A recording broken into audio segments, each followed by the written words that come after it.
The president is urging Republicans to pass what he'd been urging them not to for months. And today, when asked, he also said he'll sign it.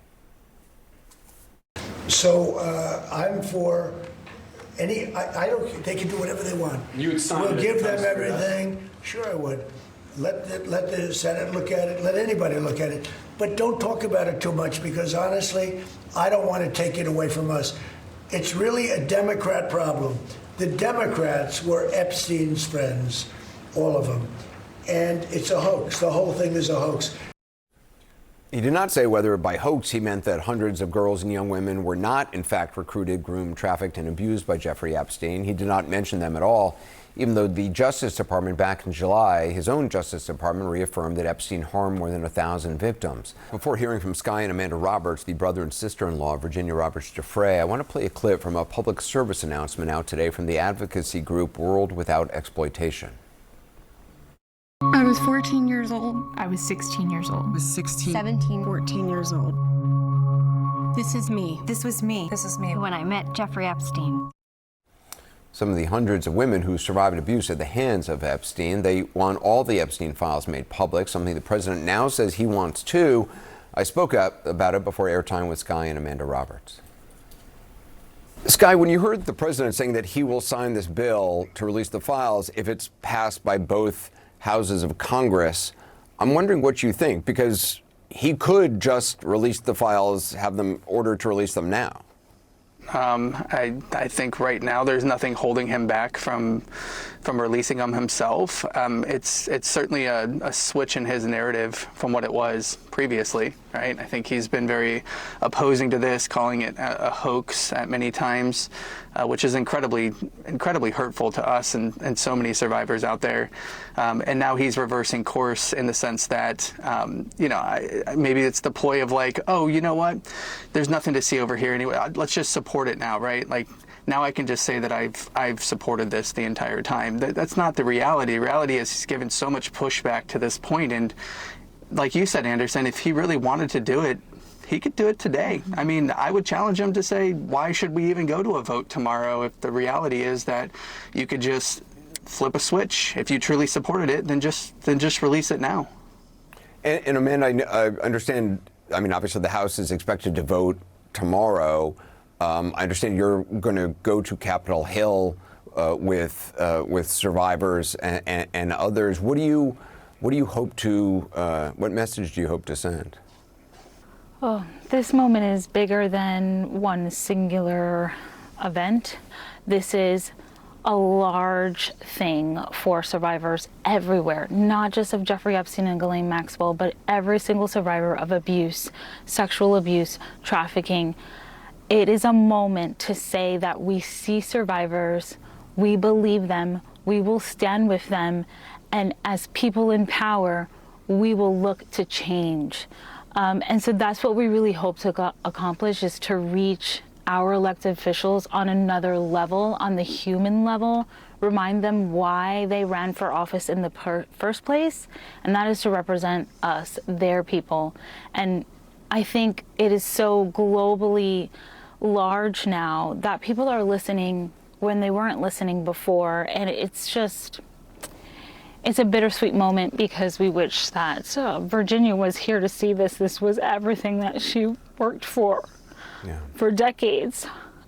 So it's just such a big ball of emotions. You know, we're happy in certain moments because it is coming to a vote, but there are moments where we just can't help the tears from coming because she should be here to see this. And Sky, I mean, I want to ask you about the emails which were released by the House Oversight Democrats last week through the Epstein estate. Some of them said that President Trump, quote, knew about the girls, seemingly in reference to Trump's claim that he kicked Epstein out of his Mar-a-Lago club for poaching young women who worked there. One email claims that Trump, quote, spent hours with a victim at Epstein's house, whom House Republicans identified as your sister.